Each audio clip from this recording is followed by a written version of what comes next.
If there's one movie that's mashed together Halloween and Christmas in a way never before imagined, it's The Nightmare Before Christmas. This animated classic has touched the hearts of millions worldwide. Today, we're diving into 10 things you might not have known about this enchanting universe. Let's get into it! 1. Picture this. Instead of a pumpkin, the hockey game with the vampires featured Tim Burton's head. You heard me right.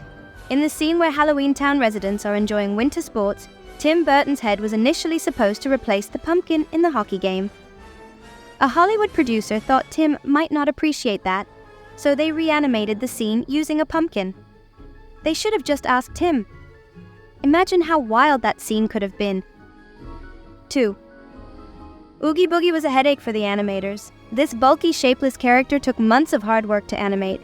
And don't even get me started on when he's revealed to be full of bugs. The animation for that scene alone took 4 months.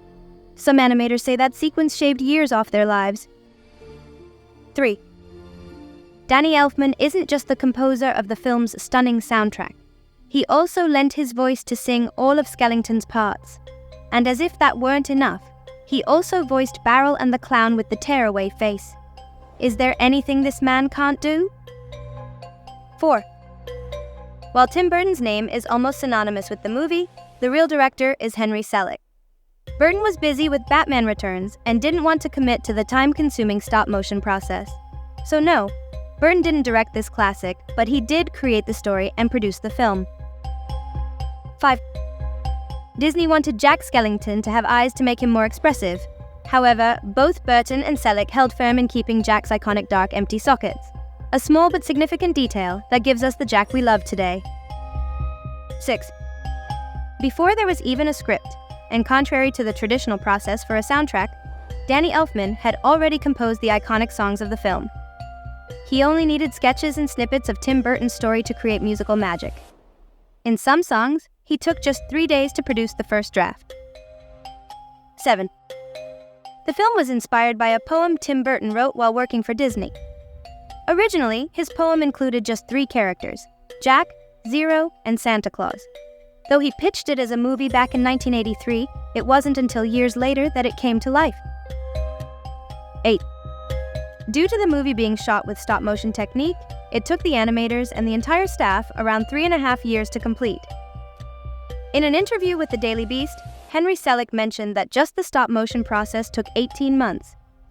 Add to that the pre-production storyboard sketches and post-production, and you've got a project that lasted nearly 3.5 years. At its peak, the team had up to 17 animators and 120 staff members. Each frame was meticulously created to bring this classic to life. 9. If you listen to the official soundtrack, you'll find an epilogue where Santa Claus starts reminiscing about that one Christmas when everything almost went wrong. Years later, he decided to visit Jack Skellington and found him just as he had always been, an old and skinny skeleton being. But he stumbled upon a delightful surprise: the astonishing news that Jack had become a dad. A true happy ending for the Pumpkin King. 10. If you can't get enough of this world, brace yourself for comics and novels that expand the story, including a prequel focusing on the battle between Jack and Oogie Boogie for the title of Pumpkin King, a comic titled The Battle for Pumpkin King, and a sequel centered on Sally's adventures that take place in a place known as Dreamtown right after her honeymoon with Jack in the world of Valentine's Day, in a novel titled Long Live the Pumpkin Queen. The universe of The Nightmare Before Christmas continues to grow, and fans couldn't be more thrilled. If you love uncovering the secrets behind your favorite movies, don't forget to subscribe to the channel and hit that like button. Also, tell us in the comments, what's your favorite scene from The Nightmare Before Christmas? Thanks for joining us.